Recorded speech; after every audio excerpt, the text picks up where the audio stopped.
West Coast Tomatoes packing facility in Palmetto is a testament to technology.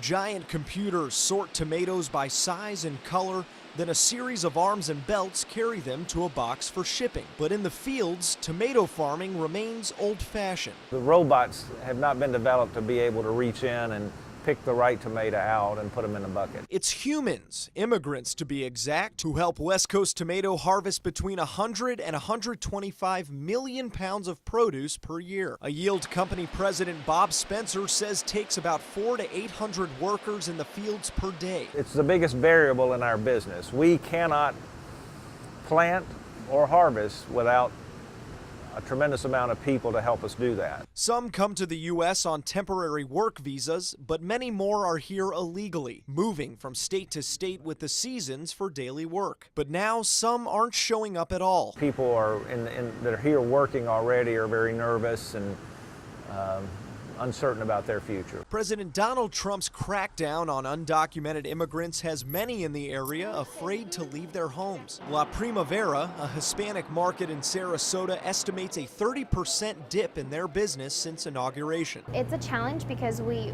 really don't want people to feel unsafe here. Nada Esquivel and her family, who run a second market in Bradenton, say many families will now send one person to buy groceries for up to 8 or 10 others. They don't want the other members to really come out of the house. As the Esquivel family loses clients, immigration attorney Adriana Guzman is as busy as she's ever been. There are a lot of people that were procrastinating in taking care of the cases. So they were, if you are married to a U.S. citizen, I eventually will do my paperwork. Immigrants are flocking to Guzman's office for counseling or to finally start the application process for U.S. citizenship, which can take years. In some ways, this is helping. This is helping them. It's putting a little bit of pressure in order for them to be proactive and take care of their cases. And while there are stories of ICE agents splitting up families, Guzman says Trump is not necessarily to blame. It's not really new. I mean, the president is just enforcing the laws that are in place.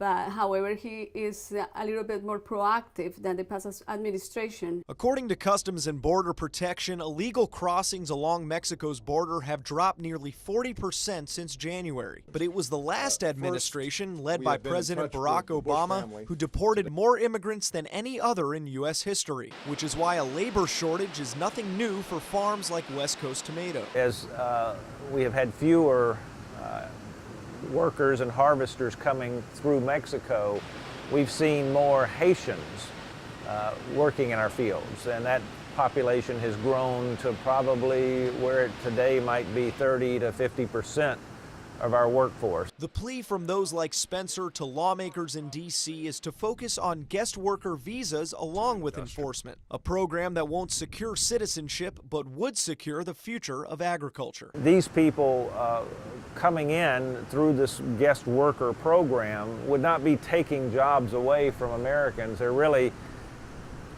going to work and doing things that Americans just don't want to do anymore.